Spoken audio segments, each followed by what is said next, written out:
Apa yang dikatakan George Bush, apa yang disaksikan oleh dunia hari ini tentang Sungai Efrat dan Gunung Emas dalam perut bumi Irak, ini mengungkap tentang hadis Nabi 1400 tahun lebih yang lalu. Allahu Akbar.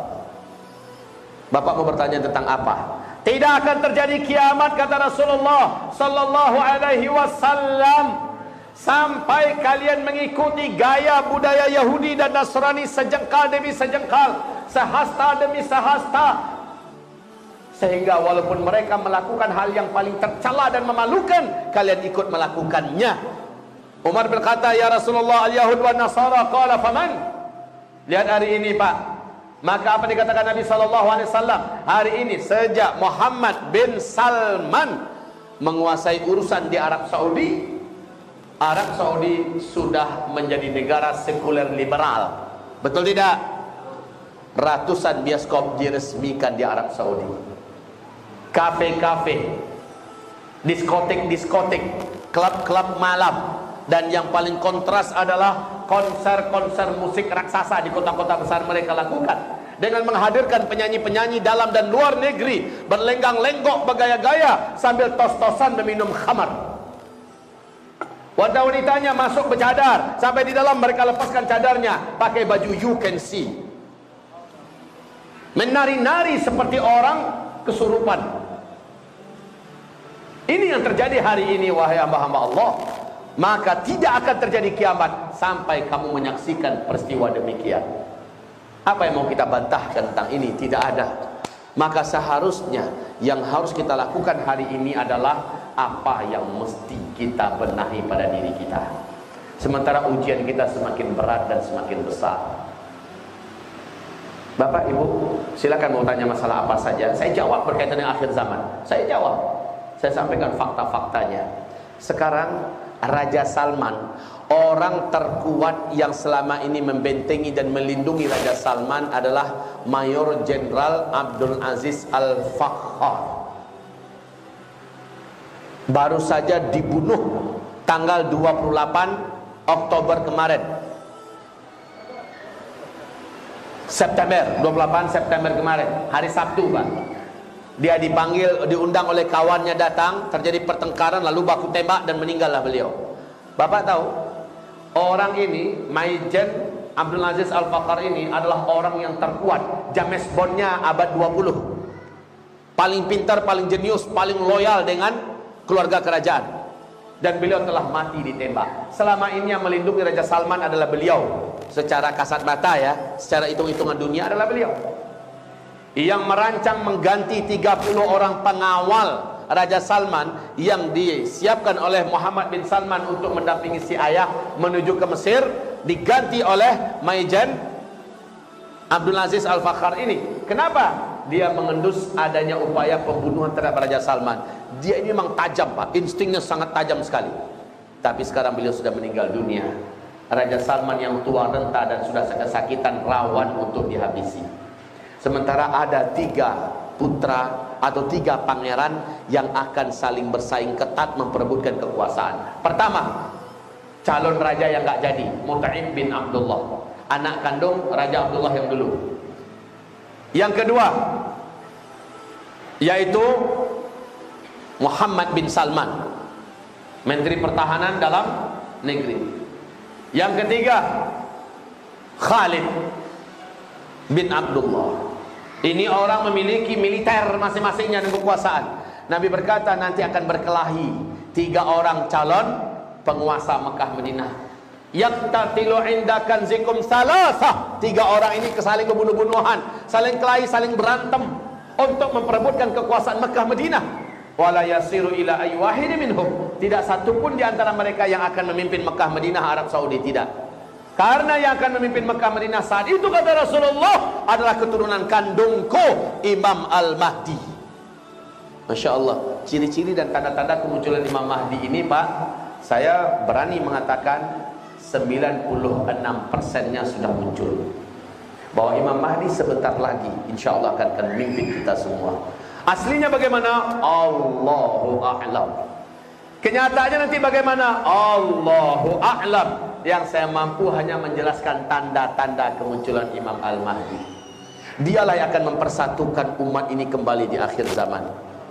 perpecahan-perpecahan yang terjadi di tubuh gerakan-gerakan Islam manapun, ini bahagian dari tanda-tanda akhir zaman. Memang tidak bisa dielakkan, tidak akan bisa dielakkan. Yang penting jangan sampai perpecahan menjadikan kita saling bunuh-bunuhan. Jangan sampai perpecahan menjadikan kita saling benci-membenci, kutuk-mengutuk, jatuh-menjatuhkan. Ibarat Allah yang kami muliakan, Al-Mahdi lah yang akan mempersatukan mereka semua kembali. Kalau melihat kepada tanda-tanda ini, seharusnya usia beliau sekarang ini sudah mendekati usia untuk dibaiat di depan Ka'bah. Salju sudah turun di Arab, Arab sudah kacau, ya. Kemudian pertengkaran dan perseteruan di tubuh keluarga kerajaan hari ini tidak bisa ditutup-tutupi. Kita hanya tinggal menunggu besok ini Raja Salman meninggalnya, apakah dengan cara dibunuh atau cara normal. Perhatikan itu. Yang kedua, terjadi tidak gempa-gempa di Arab Saudi dan sekitarnya. Yang ketiga, apakah jamaah haji dan umroh terhalang nggak untuk melaksanakan ibadah ke tanah suci? Sebab kalau sudah terjadi pertengkaran di tubuh keluarga kerajaan, keamanan dijamin tidak akan bisa lagi ditanggung. Maka airport pasti ditutup untuk orang-orang dari luar yang ingin umroh dan haji. Rasulullah berkata di akhir zaman nanti ada tahun di mana umatku terhalang melaksanakan ibadah haji dan umroh. Yang Nabi maksud adalah ketika terjadi perkelahian di antara tubuh anggota keluarga kerajaan demi perebutan kekuasaan. Nah, kata Rasulullah, yang akan memimpin kembali adalah Al-Mahdi dari keturunan kandungku, kata Rasulullah sallallahu alaihi wasallam. Ibadah Allah yang kami muliakan, apabila kita melihat semua ini, semuanya sudah terjadi. Tinggal menunggu ada sosok orang beriman yang sangat berpengaruh bagi dunia Islam dibunuh. Saya tidak tahu siapa orang ini kira-kira. Seluruh dunia mencintai sosok ini. Sosok ini berjasa besar bagi Islam dan kaum muslimin. Kematiannya dengan cara dibunuh. Kematiannya dengan cara dibunuh menyebabkan marah orang-orang beriman satu bumi. Marah para malaikat. Seluruh malaikat di langit marah dengan kematian orang yang berjiwa mulia itu. Hadis ini sahih.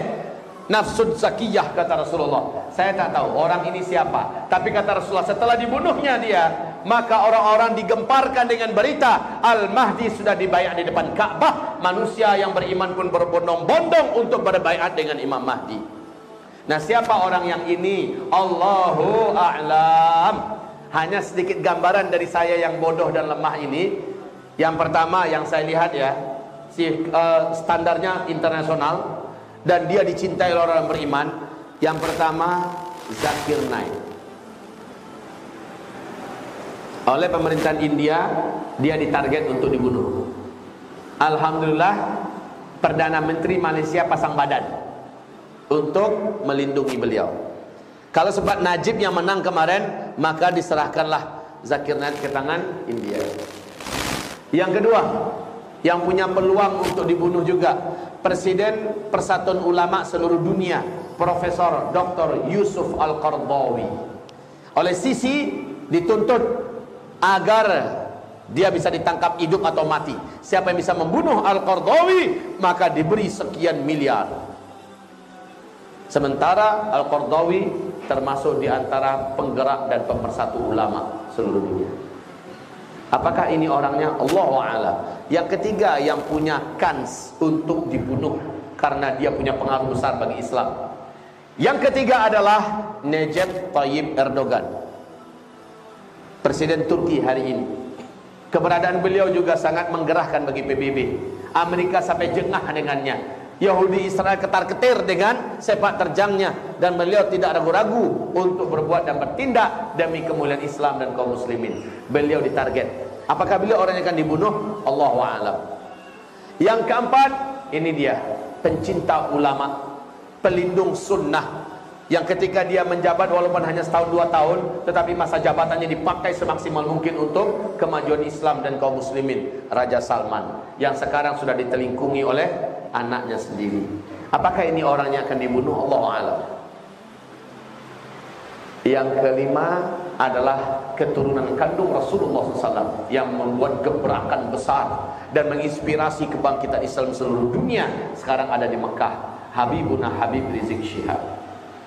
Apakah ini orangnya? Allahu a'lam. Saya serahkan seluruh ilmunya kepada Allah. Yang pasti bukan Zulkifli Muhammad Ali.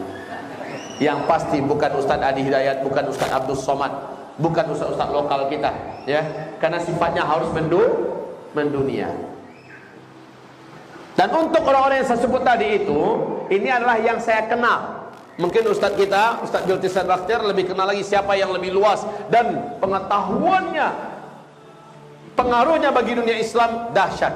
Allahu a'lam. Baik, ini yang kita lihat sekarang. Wahai hamba Allah yang kami muliakan, melihat tanda-tanda ini semua, apa kata Rasulullah? Jika itu terjadi, maka sesungguhnya kata Rasulullah sallallahu alaihi wasallam, ada satu hal yang perlu saya sampaikan. Ini asarnya, bahwa kemunculan lelaki yang akan memimpin umat ini di akhir zaman dari keturunan kandungku di akhir zaman itu Al-Mahdi, kelahirannya ditandai dengan terjadinya 2 kali gerhana dalam 1 bulan Ramadan. Tahun 1981 di Jazirah Arabia terjadi 2 kali gerhana 1 bulan Ramadan di Jazirah Arabia. Sementara Rasul berkata Al-Mahdi nanti dibaiat di depan Ka'bah di usia 40 tahun. 40 tahun. Tentu saja itu hitungannya hijriah menurut Rasulullah, ya. Hitungan Islam. 1981 sudah terjadi 2 kali gerhana dalam 1 bulan Ramadan. 1982 terjadi lagi 2 kali gerhana dalam 1 bulan Ramadan di Jazirah Arabia. Maka yakinlah para ulama peneliti hadis akhir zaman bahwa 1981 Al-Mahdi tersebut telah lahir. Kalau begitu sekarang 2019. Sudah berapa usianya sekarang?